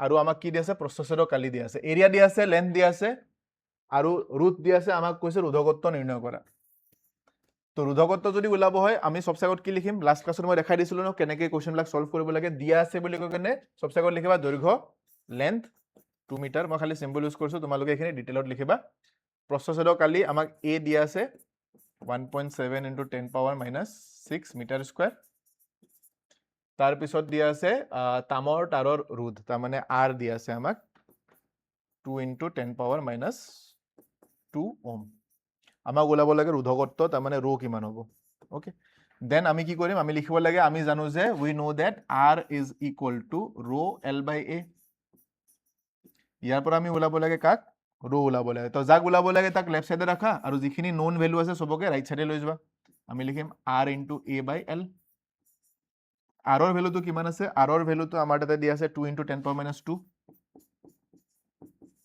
ইনটু লেন্থ কিমান এ দিয়া আছে এ আমাক দিয়া আছে 1.7 × 10⁻6 1.7 × 10⁻6 ডিভাইডেড বাই 2 তো ইয়াতে 2 টো কাটা যাব আৰু ইয়াৰ পৰা আহি যাব 1.7 × 10⁻8 ওম মিটাৰ ইউনিট সদায় লিখিবা ইউনিট নিলিখিলে নম্বৰ কাটা যাব তো এইখিনি বস্তু তোমালোকে ধ্যান ৰাখিব লাগিব হা মাইনাছ 8 কেনেকৈ হৈছে আহি ধৰিব পাৰিছা কাৰণ ইয়াতে 10 আছে ইয়াতে 10 আছে ইহঁতৰ বেছ চেম হ'লে কি হয় পাৱাৰ ইয়াতে এড হৈ যায় ভূমি একে হ'লে ইহঁতৰ যোনটো ঘাত থাকে ঘাতখিনি আমি এড কৰি দিওঁ 6 - -2 -8 ইয়াতে আহি যাব আৰু 1.7 ইয়াতে এজ ইট ইজ আহি গ'ল এইটো হৈ গ'ল ইয়াৰে সলিউশ্যনটো নেক্সট আগবাঢ়িছোঁ হা এইটো কুৱেশ্যন এনচিআৰটিৰে কুৱেশ্যন হয় এনচিআৰটি বুকৰে কুৱেশ্যন হয় ইয়াতে এনেকুৱা দুটা কুৱেশ্যন আছে এইটো কুৱেশ্যন অলপ ভাল কুৱেশ্যন হয় ইয়াক আমি অলপমান ভালদৰে কৰিব লাগিব হা প্ৰথমতে মই দেখাই দিওঁ কৈছে কি ইয়াতে আমাক কৈছে copper wire has a diameter of 0.5 mm মানে ডায়ামিটাৰ দিয়া আছে ব্যাস দিয়া আছে তো ডায়ামিটাৰ যেতিয়া দিয়া থাকে প্ৰথমতে ইয়াক কি কৰা প্ৰথমতে ইয়াক ৰেডিয়াছত কনভাৰ্ট কৰি ল'বলৈ চেষ্টা কৰোঁ তোমালোকে এটা বস্তু গম পোৱা যে ৰেডিয়াছ কিমান হয় ৰেডিয়াছক আমি ডায়ামিটাৰৰ হাফ বুলি কওঁ গতিকে ৰেডিয়াছ ইকুৱেল টু আমাৰ বনি যাব ডায়ামিটাৰ ডিভাইডেড বাই 2 ৰেডিয়াছ মানে ব্যাসাৰ্ধ ডায়ামিটাৰ মানে ব্যাস তো ৰেডিয়াছক আমি স্মল আৰ বুলি কৈ দিওঁ কাৰণ কেপিটেল আৰ ৰেজিষ্টেন্সক বুজাই আছে গতিকে ৰেডিয়াছক বুজাবলৈ আমি স্মল আৰ ইউজ কৰোঁ ডায়ামিটাৰক আমি ডি বুলি কৈ দিওঁ ডিভাইডেড বাই 2 ডায়ামিটাৰ আমাক দিয়া আছে 0.5 mm ডিভাইডেড বাই 2 তো ডিভাইড কৰিলে আমি পাই যাম 0.25 mm দেন নেক্সট কাম হ'ল যিটো ইউনিট আমাক কুৱেশ্যনত দি আছে তাক সদায় আমি কি কৰিব লাগে SI ইউনিটত কনভাৰ্ট কৰিব লাগে তো ইয়াক যেতিয়া কনভাৰ্ট কৰিম আমি লিখিম 0.25 ইনটু মিলিমিটাৰক মিটাৰ বনালে আমি কি লিখোঁ 10⁻³ মিটাৰ লিখোঁ আচ্ছা ইনকেছ যদি কনফিউজন হয় যে মিলিমিটাৰক মিটাৰ লিখিলে 10⁻³ কেনেকৈ আহিছে সেইটো কৈ দিওঁ যদি আমি লিখোঁ 1 মিটাৰ 1 মিটাৰত তোমালোকে গম পোৱা 100 চেণ্টিমিটাৰ হয় আৰু 1 মিটাৰত যদি তোমালোকে মিলিমিটাৰত কনভাৰ্ট কৰা 1 মিটাৰক মিলিমিটাৰত কনভাৰ্ট কৰিলে কি বনি যায় 1000 মিলিমিটাৰ তাৰমানে 1 মিটাৰত 1000 ঘৰ মিলিমিটাৰ আমি লিখিব পাৰো এটা আমাক ডেটা দি আছে মিলিমিটাৰত কনভাৰ্ট কৰিব লাগে মিটাৰত তো এটা কাম কৰো আমি 1 মিলিমিটাৰত কিমান ভ্যালু হেতু ওলাই লো তো 1 মিলিমিটাৰ মানে কি হ'ব আমি 1ক এই 1000 তোৰে ডিভাইড কৰিব লাগিব ক্ৰস মাল্টিপ্লাই কৰিলে তো ইমান আহি গল তো 1 মিলিমিটাৰ মানে আমি লিখিব পাৰো হয়তো ডিভাইডেড বাই 1000 লিখি দিয়া বা ইয়াক 10 পাৱাৰ -3 লিখি দিয়া কাৰণ তলত থাকিলে 10 কিউব থাকিব তাক ওপৰত লইলে 10 পাৱাৰ -3 মিটাৰ বনি যাব তো ইয়াতে আমি এই এমএমক ৰিপ্লেস কৰি কেনে মিটাৰ বনাব লাগে তো এমএমক ৰিপ্লেস কৰিলে আমি কি কৰিব লাগে এমএমক ৰিপ্লেস কৰিলে আমি 10 পাৱাৰ -3 এটাৰে মাল্টিপ্লাই কৰিব লাগে তাৰ মানে মই এক লিখিব পাৰিম 0.25 into 10 পাৱাৰ -3 মিটাৰ আহি যাব এনেকে তোমালোকে যদি ইন কেস কনফিউজন হয় যে পাৱাৰ কিমান আহিব এনেকে সাইডত লিখি কেনে সিম্পলিফাই কৰি তাৰ পিছত সাবস্টিটিউট কৰি দিবা এটো আমি পাই গলো ৰেডিয়াস ৰেডিয়াস যেটো আহি গল গটিকে ইয়াক আমি অলপ টাইম সাইডত থৈ দিও নেক্সট চাও আমাক কি কৰিব দিছে নেক্সট আমাক কৈছে what will be the length of this wire to make its resistance of 10 ohm আমাক ৰেজিস্টিভিটিও দিয়া আছে rho দিয়া আছে আমাক r দিছে r ক ইউজ কৰি কেনে আমি এৰিয়া উলাব লাগিব আমাক কৈছে লেন্থ কিমান হ'ব তো এই কোৱেশ্চনটো যদি আমি সলভ কৰো তো সবসে আগত আমাক উলাব কি দিছে সবসে আগত আমাক উলাব দিছে what will be the length of the wire l আমাৰ কাৰণে unknown হৈছে ন তো প্ৰথম কেছটো যদি চাও কোৱেশ্চন নম্বৰ a তো আমি ফৰ্মুলা জানো ফৰ্মুলা হয় r = rho l by a given খিনি তোমালোকে লিখি লবা given মানে দিয়া আছে খিনি মই খিনি লিখা নাই হেখিনি তোমালোকে লিখিব লাগিব ইয়াতে এব l যোনটো unknown আছে তাক লেফট সাইডে ৰাখো আমাৰ কাৰণে কি unknown হয় length আমাৰ কাৰণে unknown হয় তো length = আমি লিখিম r into a by rho এটা সো ইয়াক অলপমান কমপ্লিকেটেড ফৰ্মত কৰিব লাগা হ'ব পাৰে বাট একো নাই আৰৰ ভ্যালু আমাক কৈছে ৰেজিস্ট্যান্স কিমান হ'ব লাগে 10 ওহম হ'ব লাগে তো আৰৰ জায়গাত আমি লিখি দিম 10 into area এৰিয়াৰ জায়গাত আমি কি লিখিব পাৰো এৰিয়াক আমি লিখিব পাৰো pi r স্কয়াৰ কিয় pi r স্কয়াৰ লিখিম কাৰণ আমি যিবিলাক ওয়াৰৰ কথা কওঁ ওয়াৰ বিলাকৰ মুখখন দেখাত কি হয় এটা বৃত্তৰ দৰে হয় এটা সাৰ্কুলাৰ দৰে হয় অৰ্থাৎ এটা সিলিন্ড্ৰিকেল শেপ হয় বেসিক্যালি তো এই মুখখন যদি সোৱা এই মুখখনৰ এৰিয়াটো দেখাত সাৰ্কুলাৰ দৰে হ'ব গটিকে এৰিয়া আমাৰ আহি যাব এতে pi r স্কয়াৰ তো এই এৰিয়াৰ জায়গাত আমি লিখি দিম এতে pi r square pi into r ৰ ভ্যালু কিমান পালো জাস্ট নাও আমি দেখিলো r ৰ ভ্যালু আছে 0.25 into 10 power -3 এটা হ'ব 0.25 into 10 power -3 বাট স্কয়াৰ আছে ন স্কয়াৰ কাৰণে আমি এটাতে স্কয়াৰ লগাই দিম ডিভাইডেড বাই rho rho ৰ ভ্যালুটো কিমান দি আছে rho ৰ ভ্যালু আমাক দিয়া আছে 1.6 into 10 power -8 1.6 into 10 power -8 বাস এক সিম্পলিফাই কৰিব লাগে তো ইয়াক যদি সলভ কৰিব যোৱা এটা হ'ব 10 into pi into ইয়াক যদি আমি মাল্টিপ্লাই কৰিব যাও ইয়াক আমি দুটা ভাগত ভগাই দিব পাৰো হা কেতিয়াবা যদি এনেকা ধৰণৰ কমপ্লিকেটেড ক্যালকুলেশন আহে এটা কাম কৰিবা ইয়াতে স্কয়াৰ আছে ন এই পাৰ্টক দুবাৰ লিখি দিয়া 0.25 into 10 power -3 into 0.25 into 10 power -3 divided by 1.6 into 10 power -8 बस एक सॉल्व কৰিব লাগিব এক সলভ কৰিলে আমাৰ आंसर আহি যাব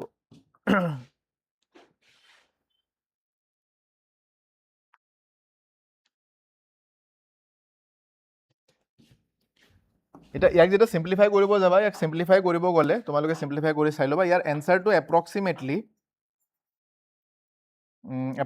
122.7 এনেকে ওলাই আহিব 122.7 মিটাৰ ওলাই আহিব বাট ইয়াক তোমালোকে 122 বুলিও ক'ব পাৰা তো এইখিনি বাস তোমালোকে সলভ কৰিব লাগিব হা পাইৰ ভ্যালুটো এবাৰ চাব পাৰা পাইৰ ভ্যালুটো যদি তোমালোকে বিচাৰা পাইৰ ভ্যালুটো এতে হয়তো পাইৰ ভ্যালু 3.14 পুট কৰি দিবা বা ইয়াৰ ভ্যালুটো 22/7 পুট কৰি দিবা বাস এনেকা ধৰণৰ question just for your practice কৰি চাবা যিমান পাৰা এই কোৱেশ্চন বিলাক ভাঙি পাতি কেনে সিম্পলিফাই কৰি কেনে সলভ কৰিবলৈ চেষ্টা কৰিবা ইয়াক সলভ কৰিলে 122.7 ইয়াৰ আশে-পাশে आंसरটো আহি যাব ঠিক আছে এটো আই থিংক এনসিআৰটি ৰে কোৱেশ্চন হয় নেক্সট আমাক কৈছে যে how much does the resistance change if the diameter is doubled diameter double কৰিলে ৰেজিস্ট্যান্স কিমান চেঞ্জ হ'ব এটা চোৱা ডায়ামিটাৰ যদি আমি ডাবল কৰি দিও ডায়ামিটাৰ ডাবল কৰা মানে কি হ'ব সেকেন্ড কেছটো আইছো এটা তাৰ মানে আমি যদি ৰেজিস্ট্যান্সৰ ফৰ্মুলা লিখো r = rho l by হা এটা বস্তু ধ্যান দিয়া ইয়াৰ পৰা মই এটা বস্তু এটা মেথড এটা ট্ৰিক মই শিকাই দিম শৰ্টকাট তোমালোকে ইউজ কৰিব পাৰিবা যদি আমি চাও কোৱেশ্চনত আমাক কৈছে যে আমি ডায়ামিটাৰ অৰ্থাৎ ব্যাস ডায়ামিটাৰক আমি ডাবল কৰিছো ডায়ামিটাৰ যদি আমি ডাবল কৰি দিওঁ, ডায়ামিটাৰ ডাবল কৰিলে কি হ'ব? ডায়ামিটাৰ ডাবল কৰিলে আমাৰ ইয়াতে কোন কোন আনএফেক্টেড থাকিব? ৰোটো চেঞ্জ নহয়, ৰোটো মেটেৰিয়েলৰ ওপৰতে ডিপেণ্ড কৰিব। তো ডায়ামিটাৰ যদি মই ডাবল কৰি দিওঁ, ডায়ামিটাৰ ডাবল কৰিলে ৰোৰ ভেলুটো সেই মেটেৰিয়েলটো সেমে আছে, তাৰমানে ৰো কনষ্টেণ্ট থাকিব, এলো ইয়াতে কনষ্টেণ্ট থাকিব, কাৰণ লেন্থ চেঞ্জ হোৱাৰ কথা আমাক একো ইয়াতে কোৱা নাই। তো ইয়াৰ পৰা আমি এটা বস্তু এইটো লিখিব পাৰোঁ যে যিহেতু ইয়াতে ৰো আৰু এল চেঞ্জ হোৱা নাই, তাৰমানে ৰো আৰু এলক মই ইয়াতে কনষ্টেণ্ট বুলি ধৰিব পাৰোঁ। তাৰমানে যি বস্তু পৰিৱৰ্তন নহয়, যি বস্তু চেঞ্জ নহয়, তাক আমি কনষ্টেণ্ট বা ধ্ৰুৱক বুলি ক'ব পাৰোঁ। আৰু যেতিয়া সমীকৰণ এটাৰ পৰা আমি এই কনষ্টেণ্ট কেইটাক ইয়াৰ পৰা আঁতৰাই দিয়া যায়, ইহঁতক যদি ইহঁতৰ পৰা গুচাই দিওঁ, ইয়াৰ পৰা আৰু ইয়াৰ পৰা যদি গুচাই দিওঁ, তেতিয়াহ'লে কনষ্টেণ্টক গুচাই দিলে ইকুৱেল চাইনটো কনভাৰ্ট হৈ যায় প্ৰপৰ্চনেলিটি চাইনত। আমি ইয়াৰ পৰা লিখিব পাৰিম 1/a, কাৰণ a আমাৰ ভেৰিয়েবল হ'ব, বিকজ ডায়ামিটাৰ ডাবল কৰিছোঁ, ডায়ামিটাৰ চেঞ্জ হ'ব, ডায়ামিটাৰ চেঞ্জ হ'লে এক আমি কনষ্টেণ্ট বুলি ইয়াতে ক'ব নোৱাৰিম। তো আগতে যদি আমাৰ ডায়ামিটাৰ বনি আছিলে পাই, যদি ডায়ামিটাৰৰ ফৰ্মত এৰিয়াটো চাব যোৱা, আগতে যদি এৰিয়া আছিলে pi D square, pi into R square ন, আৰক আমি d/2 লিখিব পাৰোঁ, পাই আৰ স্কোৱাৰ, তো ইয়াক আমি লিখিব পাৰোঁ পাই ডি স্কোৱাৰ বাই 4 বুলি। এটা যদি ডায়ামিটাৰ ডাবল হৈ যায়, তাৰমানে এৰিয়া যোনটো নতুন বনি যাব আমাৰ, তাক আমি লিখিব পাৰোঁ পাই ইনটু ডায়ামিটাৰ যদি ডাবল কৰোঁ 2d/2 হোল স্কোৱাৰ এনেকৈ আহি যাব। তো ইয়াৰ পৰা আমি লিখিব পাৰিম পাই ইনটু ডি স্কোৱাৰ আহি যাব। তো আগতে এৰিয়া আছিল পাই ডি স্কোৱাৰ বাই 4, এতিয়া এৰিয়া গৈছে পাই ডি স্কোৱাৰ। এতিয়া এইটো ইকুৱেশ্যনক যদি আমি ইউজ কৰোঁ, এইটো ইকুৱেশ্যনক ইউজ কৰিলে ৰেজিষ্টেন্সৰ ভেলুটো কেনেকৈ আমি গম পাম যে কিমান গুণ বাঢ়িব বা কিমান গুণ কমি যাব। চোৱা, প্ৰথম কেছটোৰ কাৰণে আমি লিখিম, ইয়াৰ পৰা যদি চোৱা প্ৰথম কেছটোৰ কাৰণে লিখিম, প্ৰথম কেছটোক মই R1 বুলি কৈ দিলোঁ, R1 will be inversely proportional to A1 হৈ যাব, ইয়াক আমি ইকুৱেশ্যন নম্বৰ 1 বুলি কৈ দিব পাৰোঁ। আৰু ছেকেণ্ড ইকুৱেশ্যন যদি চোৱা, ছেকেণ্ড ইকুৱেশ্যনত আমি চাম R2, তাৰমানে এইটো কেছ, এইটো, ইয়াক আমি R2 নকৈ কিনে R' বুলি কৈ দিওঁ, R' প্ৰপৰ্চনেলটো আহি যাব আমাৰ R1 R2 বাৰু একো নাই, ডাজেণ্ট মেটাৰ, ইয়াক মই R আৰু A বুলি কৈ দিওঁ। প্ৰথম কেছটোত দেখিছোঁ R is proportional to A, second কেছটোত আমি লিখিম R will be inversely proportional to A', এইটো হৈ গ'ল ছেকেণ্ড ইকুৱেশ্যন। এতিয়া কি কৰিম, আমি এই ইকুৱেশ্যন কেইটা ৰেচিঅ' লৈ ল'ম। তো এইটো এটা মেথড ফ'ল' কৰিলে তোমালোকে আৰামছে কামখিনি ইয়াতে কৰি দিব পাৰা। R প্ৰপৰ্চনেলটো এনেকৈ আহি যাব। তো ইয়াৰ পৰা তুমি লিখিব পাৰা, মই যদি ইকুৱেশ্যন নম্বৰ 1ক ইকুৱেশ্যন নম্বৰ 2 দি ডিভাইড কৰি দিওঁ, অলপমান মেথামেটিকেলি কৰিব চেষ্টা কৰিছোঁ, কি কৰিছোঁ, প্ৰথম ইকুৱেশ্যনক আমি ছেকেণ্ড ইকুৱেশ্যন দি ডিভাইড কৰি দিছোঁ। তো ইয়াৰ পৰা আমি পাই যাম R/R', that is equal to, যদি ইয়াতে ডিভাইড কৰিব যাওঁ A', 1/A', ই ওপৰত আহি যাব, গতিকে ইয়াতে A' ওপৰত আহি গ'ল আৰু A তলত থাকি যাব। না একৰ্ডিং টু দ্য কুৱেশ্যন, প্ৰথমতে আমি পাইছিলোঁ পাই ডি স্কোৱাৰ বাই 4, তো এৰ জেগাত লিখি দিয়া পাই ডি স্কোৱাৰ বাই 4, আৰু A' জেগাত লিখি দিয়া পাই ডি স্কোৱাৰ। তো পাই ডি স্কোৱাৰ কাটা যাব, 1/4 ওপৰত গুচি গ'লে কিমান আহি যাব, 4/1 আহি যাব। তাৰমানে আমি ইয়াৰ পৰা লিখিব পাৰোঁ কি R' যোনটো ভেলু আহিব, সি কিমান হৈ যাব, সি R/4 হৈ যাব। তাৰমানে আমি যদি ডায়ামিটাৰক দুগুণ কৰি দিওঁ, ৰেজিষ্টেন্স কি হৈ যাব, ৰেজিষ্টেন্স 4 গুণ কমি যাব। আৰু সেইকাৰণে অলপ আগতে মই কৈছিলোঁ ন, যে ডায়ামিটাৰ যদি বঢ়াই দিয়া, বেছি যদি বহল হৈ যায়, কাৰেণ্ট বেছিকৈ পাৰ হ'ব, কাৰেণ্ট বেছিকৈ পাৰ হোৱা মানে ৰেজিষ্টেন্স কমি যোৱা। আৰু তাক যদি আমি নাম্বাৰৰ ফৰ্মত চাওঁ, কেনেকৈ, যদি দুগুণ আমি ডায়ামিটাৰ কৰোঁ, ৰেজিষ্টেন্স কিমান হৈ যাব, 4 গুণ কমি যাব। এনেকৈ ইয়াৰে কুৱেশ্যনখিনি তোমালোকে চল্ভ কৰিব পাৰা। বা এনেকৈ যদি কৰিব অসুবিধা পাইছা, মই এইটো দেখাই দিওঁ, এনেকৈ কৰিব অসুবিধা পালে কি কৰিবা, প্ৰথম কেছটোৰ কাৰণে লৈ লোৱা R ইকুৱেল টু ρ L/A বুলি কৈ দিয়া, ঠিক আছে, ইয়াক ইকুৱেশ্যন নম্বৰ 1 বুলি কৈ দিলোঁ। ছেকেণ্ড কেছটোৰ কাৰণে R' বুলি কৈছোঁ ন, R' ইকুৱেল টু আহিব, ৰ' ছেম থাকিব, L চেঞ্জ নহয়, L নিজে থাকিব, মানে এজ ইট ইজ থাকি যাব, আৰু এইটো A' আহি যাব, প্ৰপৰ্চনেলটো equal to equation number 2। Same আকৌ 1/2 যেতিয়া কৰি দিবা ন, তো তোমালোকে দেখিবা ৰ' L চব কাটাই যাব আকৌ, কাৰণ একে একে হৈ আছে, আনচেঞ্জ হৈ আছে ন। তো R/R' যেতিয়া লিখিম, তো ওপৰত আমি লিখিম ৰ' ইনটু L/A, তলত লিখিম আমি ৰ' ইনটু L/A'। তো এই দুটা কাটা যাব, আৰু ইয়াতে আমি লিখিম A' ওপৰত গুচি যাব, A'/A আহি যাব। তো R/R', A'/A, ইয়াতো ছেম আছিলে ন, R/R', A'/A। তো এনেকৈ কৰিব পাৰা, বা নেক্সট কেছ যোনটো দিছোঁ, এনেকৈ তোমালোকে চল্ভ কৰিব পাৰা। তো আমাৰ এনচাৰ হৈ যাব যে ৰেজিষ্টেন্স আমাৰ কি হ'ব, 4 গুণ কমি যাব, R will be 4 times less. Okay, এইটো হৈ গ'ল ইয়াৰে সলিউশ্যনটো। নেক্সট আগবাঢ়িছোঁ, আৰু এটা কুৱেশ্যন এনেকুৱা দিছিলোঁ চাগে, আৰু এটা কুৱেশ্যন আছে, এইটো কুৱেশ্যনো কৰি লওঁ। এইবিলাক কুৱেশ্যন কৰিব, যিমান পাৰা অকল থিয়ৰী নপঢ়িবা, কুৱেশ্যনো কৰিব লাগিব, কাৰণ যদি ফিজিক্সত চায়েন্সত যদি ফুল মাৰ্কছ লাগে, ভালদৰে যদি স্ক'ৰ কৰিব বিচাৰা, নিউমাৰিকেলখিনি ভালদৰে কৰিবা, যিমান অংক কৰিবা, কনচেপ্টছবিলাক আৰু ভালদৰে তোমালোকৰ ক্লিয়াৰ হৈ গৈ থাকিব। তেতিয়া কি হ'ব, অলপ ঘূৰাই পকা কুৱেশ্যন খুজিলেও আৰামছে তোমালোকে সলভ কৰি ল'ব পাৰিবা। অ'কে, নেক্সট কুৱেশ্যনত আহিছোঁ। নেক্সট কুৱেশ্যনত আমাক দিছে যে 6 ওহম ৰোধৰ এডাল তাৰ ভাঁজ কৰি 2 তৰপীয়া কৰা হ'ল। তাৰমানে ধৰি লোৱা ৱায়াৰ এডাল এনেকুৱা আছিলে, এনেকুৱা সাপোজ এডাল ৱায়াৰ আছিলে, সেই ৱায়াৰডালক ভাঁজ কৰি দিলোঁ। ভাঁজ কৰি দিলে দেখাত এনেকুৱা ধৰণৰ হ'ব ন, ৱায়াৰডাল এনেকুৱা ধৰণৰ হৈ যাব। তাৰমানে ইটোৰ ওপৰত ইটো আহি গ'ল আৰু এনেকে। তো ভাঁজ কৰি দিলে এটাতো এইটো বস্তু হ'ব যে ৱায়াৰৰ শ্বেপ কেইডাল দেখাত এনেকুৱা হ'ব। লগত এটা বস্তু হ'ব কি, আগতে যদি লেন্থ এল আছিলে, তো মাজত যদি ভাঁজ কৰি দিওঁ, ভাঁজ কৰিলে ডাবল ডাব ন, ডাবল ডাব বাই ফল্ডিং। ইয়াতে একচুৱেলি অসমীয়া ট্ৰান্সলেশ্যনটো ভালদৰে হোৱা নাই। 6 ohm wire resistance, 6 ohm resistance wire is doubled up by folding, doubled up. আচ্ছা, doubled up মানে ঠিক আছে, কাৰণ ইয়াতে এটা বস্তু আমাক ভালদৰে মেনশ্যন কৰা নাই কুৱেশ্যনত যে আমি ভাঁজটো ক'ত লগাইছোঁ। কাৰণ ভাঁজটো যদি মাজত লগাওঁ, এটা যদি মাজত ক'ৰবাত ভাঁজ কৰোঁ, ভাঁজ মাজত কৰিলেহে তেতিয়া এই লেন্থটো আমি আধা বুলি ক'ব পাৰিম। বা মই যদি বোলে ইয়াতেও কনচিডাৰ কৰিছোঁ, বাট সেনেকৈ হ'লে চিমেট্ৰিকেল নহ'ব ন বস্তুটো। তো তোমালোকক সেনেকৈ মিলাই দিব বাৰু কুৱেশ্যন দিলেও। এইটো বস্তু ঠিক আছে বাৰু, নাই কুৱেশ্যনে উৰি গ'ল, ন' প্ৰব্লেম। তাৰমানে কথাটো হ'ল এনেকৈ যে ৱায়াৰডালক আমি ভাঁজ কৰাৰ কাৰণে ই এনেকুৱা ধৰণৰ বনি গৈছে। তো ইয়াক আমি এনেকৈ কনচিডাৰ কৰি লওঁ, কথা নাই বাৰু। ইফালে ভাঁজ কৰাৰ ফলত ইয়াৰ শ্বেপটো দেখাত অলপ এনেকুৱা ধৰণৰ হৈ গৈছে। তাৰমানে আগতে যদি লেন্থ যদি এল আছিলে, তেতিয়াহ'লে এতিয়া ইয়াৰ লেন্থটো কি হৈ যাব, ইয়াৰ লেন্থটো ইয়াৰ L/2 হৈ যাব। আগতে যদি ক্ৰছ ছেকশ্যনেল এৰিয়া এ আছিলে, তো ইয়াৰ এ আৰু ইয়াৰ এ মিলি কেনে টোটেল ক্ৰছ ছেকশ্যনেল এৰিয়া কিমান হৈ যাব, টোটেল ক্ৰছ ছেকশ্যনেল এৰিয়া এই পাৰ্টটোৰ কাৰণে আহি যাব টুৱাইচ এ। এটা সুধিছে যে নতুন ৰুট কিমান হ'ব যদি আমি ইয়াক এই পাৰ্টটোক যদি এডাল ছিংগল ৱায়াৰ হিচাপে আমি কনচিডাৰ কৰোঁ, তেতিয়াহ'লে এই তাঁৰডালৰ ৰুট কিমান হ'ব। তো তাঁৰৰ ৰুটৰ কথা আমি এতিয়া চাব লাগিব। তো আমাক দিয়া আছে প্ৰথম আৰৰ ভেলু 6 ওহম। প্ৰথমতে লেন্থ আছিলে এল, এৰিয়া আছিলে এ। নতুনকে ৰুট কিমান হ'ব আমি নাজানো, সেইটো আমি গণনা কৰিব লাগে। বাট এবাৰ এল হৈ গৈছে হাফ আৰু এৰিয়া হৈ গৈছে ডাবল। আৰু দুটাৰে ক্ষেত্ৰত ৰ' ছেম থাকিব, কাৰণ মেটেৰিয়েলটো একে হয়, একেটাই মেটেৰিয়েল হৈ আছে, গতিকে ৰ'ৰ ভেলুটো ইয়াতে ছেম থাকি যাব। তো আৰৰ ভেলু যদি ইয়াৰ পৰা কানেক্ট কৰিব যাওঁ, আমাৰ ফৰ্মুলাই কয়, আমাৰ ফৰ্মুলাটোৱে কয় যে R = ৰ' L/A হৈ যাব ইয়াতে। ঠিক আছে, ৰ' আমাৰ কাৰণে ছেম হয়, তো আমি কি কৰিম, আমি বাছ সিহঁতৰ ৰেচিঅ' বনাই দিম। তো ইয়াতে R = ৰ' L/A প্ৰথমটোৰ কাৰণে কেছটো আহি যাব। ছেকেণ্ড কেছটোৰ কাৰণে আমি কৈ দিম R' = আহি যাব ৰ', ছেম আছে, মেটেৰিয়েল চেঞ্জ হোৱা নাই, বাট লেন্থ চেঞ্জ হৈছে, সেইকাৰণে ইয়াক আমি L' বুলি কৈ দিওঁ। এৰিয়াও চেঞ্জ হৈছে, য়েছ, গতিকে ইয়াক আমি A' বুলি কৈ দিম। ইয়াক আমি ইকুৱেশ্যন নম্বৰ 2 বুলি কৈ দিওঁ। অ'কে, এতিয়া আমি কি কৰিম, আকৌ আমি ইকুৱেশ্যন কেইটা ডিভাইড কৰি দিম। তো মই যদি ইকুৱেশ্যন নম্বৰ 2 নিজৰ হিচাপত কৰিব পাৰোঁ, 1/2 কৰিব পাৰোঁ, 2/1 কৰিব পাৰোঁ, একো ধৰা বন্ধা নিয়ম নাই।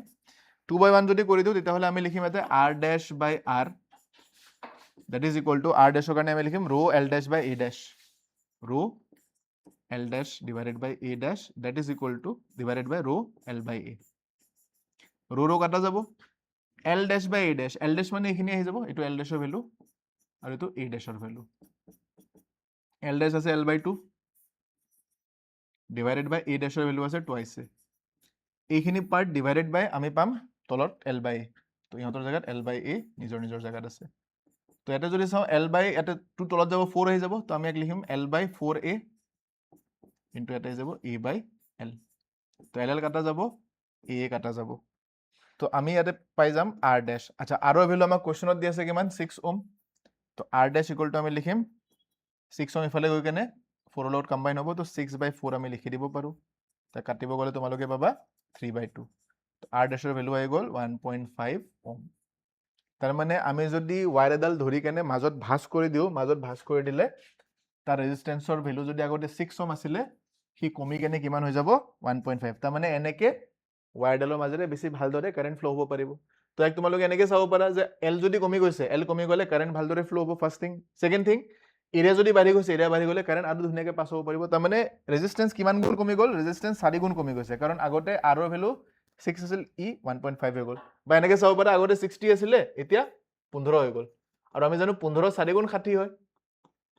তাৰমানে যে 60 পৰা যদি 15 হৈ গৈছে, বা 6 পৰা যদি 1.5 হৈছে, তাৰমানে সি কিমান গুণ কমি গ'ল, সি ইয়াতে 4 গুণ কমি গৈছে। তো এইটো হৈ গ'ল ইয়াতে ৰেজিষ্টেঞ্চৰ লগত ইয়াৰ এটা ৰিলেশ্যন অ'কে নেক্সট আগবাঢ়িছোঁ ইয়াৰ পিছৰ নেক্সট পইণ্টত গৈ আছোঁ নেক্সট পইণ্টত আমাক সিৰিজ এণ্ড পেৰেলেল কম্বিনেশ্যনৰ বিষয়ে ইয়াতে কোৱা হৈছে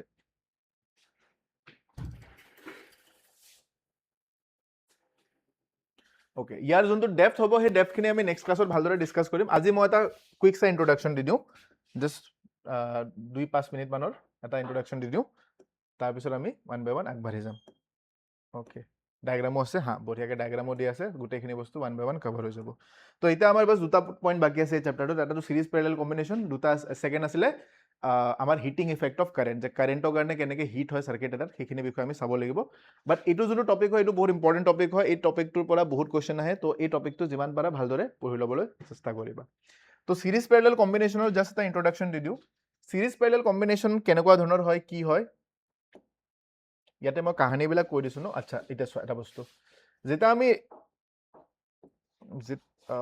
ইয়াতে আচ্ছা আচ্ছা এই পাৰ্টটো এক্সট্ৰা আহি গ'ল ন এক ছেকেণ্ড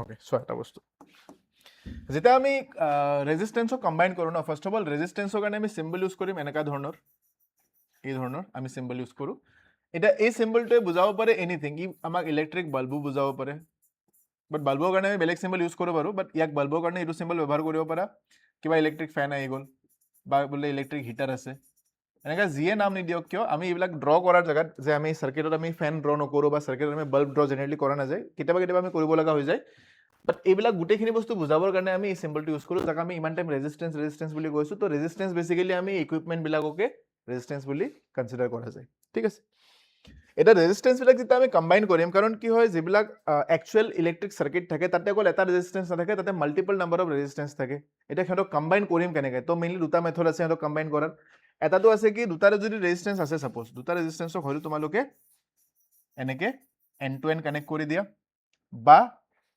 দুটাৰে মূৰকেইটা তাৰমানে এইটোৰ ছাপ'জ পইণ্ট এ হয় এইটো পইণ্ট বি হয় বা এটা কাম কৰোঁ এইটো চাইডক মই হেড বুলি কৈ দিলোঁ আৰু ইয়াৰ এই পাৰ্টটোক মই টেইল বুলি কৈ দিলোঁ হেড আৰু টেইল হিচাপে চাব পাৰা ইয়াৰ হেড আছে ইয়াৰ টেইল আছে আৰু এটা বেলেগ ৰেজিষ্টেঞ্চ লৈ লওঁ ইয়াৰ এই পাৰ্টটোক আমি হেড বুলি কৈ দিওঁ আৰু এই পাৰ্টটোক মই টেইল বুলি কৈ দিওঁ তো ইহঁতক কম্বাইন কৰাৰ কাৰণে আমাক তাত আমাৰ তাত দুটা মেথড আছে হয়তো আমি প্ৰথমটোৰ টেইলটোৰ লগত ছেকেণ্ডটোৰ হেডটো কানেক্ট কৰি দিম এটাতো এইটো কানেকশ্যন কৰি দিব পাৰোঁ যে প্ৰথমটোৰ টেইলটোৰ লগত আমি ছেকেণ্ডটোৰ হেডটো কানেক্ট কৰি দিছোঁ বা আমি ইয়াৰ পৰা আৰু এটা কাম কৰিব পাৰোঁ কি দুটাৰে অকল হেড টু হেড বা টেইল টু টেইল কানেক্ট কৰিব লাগিব বাছ এই বস্তুটো দুটাই তোমালোকে মেইনলি ইয়াতে পঢ়িব লাগিব আৰু বুজিব লাগিব তাৰমানে ইয়াৰে হেড যোনটো আছিলে আৰু ইয়াৰে টেইল যোনটো আছিলে দেন ইয়াৰে যোনটো হেড আছিলে আৰু ইয়াৰে যোনটো টেইল আছিলে তো হেড টু হেড যদি কানেক্ট কৰি দিওঁ আমি আৰু যদি টেইল টু টেইল কানেক্ট কৰোঁ কানেক্ট কেনেকৈ কৰিম ৱায়াৰ দি কানেক্ট কৰিম যোনটো আমাৰ জেনেৰেল ৱায়াৰ থাকে ন তাৰেদি কানেক্ট কৰিম তো হেড টু হেড যদি কানেক্ট কৰিলোঁ তেতিয়াহ'লে এই কম্বিনেশ্যনটোক আমি নাম দিওঁ পেৰেলেল বুলি পেৰেলেল কম্বিনেশ্যন যাক আমি কওঁ সমান্তৰাল সজ্জা বুলি আৰু যদি টেইলৰ লগত হেড কানেক্ট কৰোঁ এনেকৈ মূৰামূৰিকৈ যদি কানেক্ট কৰোঁ তেতিয়াহ'লে ইয়াক আমি কওঁ শ্ৰেণীবদ্ধ অৰ্থাৎ চিৰিজ কম্বিনেশ্যন বুলি আমি ইয়াক নাম দিওঁ চিৰিজ যাক আমি অসমীয়াত লিখোঁ শ্ৰেণীবদ্ধ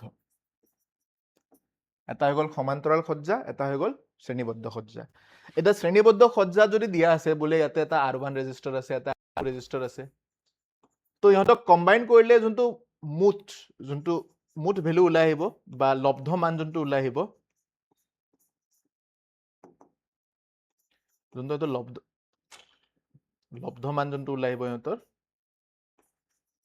এই লব্ধ মানটো কিমান হ'ব বা নেট ফ'ৰ্চ নেট ৰেজিষ্টেঞ্চ বা ইকুইভেলেণ্ট ৰেজিষ্টেঞ্চ কিমান হ'ব সেইটো কেনেকৈ ওলাব লাগে এইখিনি আমি নেক্সট ক্লাছত ডিছকাছ কৰিম same case parallel series parallel কম্বিনেশ্যনত যোনটো নেট ভেলু আছে বা ইহঁতক কম্বাইন কৰি কেনে ইয়াক যদি মই R1 বুলি কৈ দিওঁ আৰু ইয়াক যদি মই R2 বুলি কৈ দিওঁ তো ইহঁতক কম্বাইন ভেলুটো কেনেকৈ ওলাব লাগে আৰু ইয়াৰ লগত ৰিলেটেড নিউমেৰিকেল কেনেকুৱা আহিব সেইখিনি আমি নেক্সট ক্লাছত ডিছকাছ কৰিম চ' ইয়াৰ পৰা আমি সোমাই যাম নেক্সট ক্লাছত বা তোমালোকে এনে ইন্ট্ৰডাকশ্যনখিনি চাই ল'ব পাৰা আৰু ভিডিঅ'টো পজ কৰি কেনে এইখিনি এজ নোট তোমালোকে লিখি ল'ব পাৰা এইখিনি হৈ গ'ল আৰু চিৰিজত কানেক্ট কৰিলে কেনেকৈ কি হয় এইখিনি বিষয়ে আমি নেক্সট ক্লাছত ডিছকাছ কৰিম বাৰু তো ইয়াৰ পৰা আমি নেক্সট ক্লাছত বস্তুখিনি ভালদৰে ষ্টাৰ্ট কৰিম ঠিক আছে তো তেন্তে আজি ক্লাছটো ইমানতে সমাপ্ত কৰোঁ নেক্সট ক্লাছত আমি আকৌ লগ পাম তেন্তে তোমালোকে ভালদৰে পঢ়ি থাকিবা ভালদৰে প্ৰিপাৰেশ্যনছ কৰি থাকিবা থেংক ইউ ফৰ ৱাচিং the class bye bye and take care everyone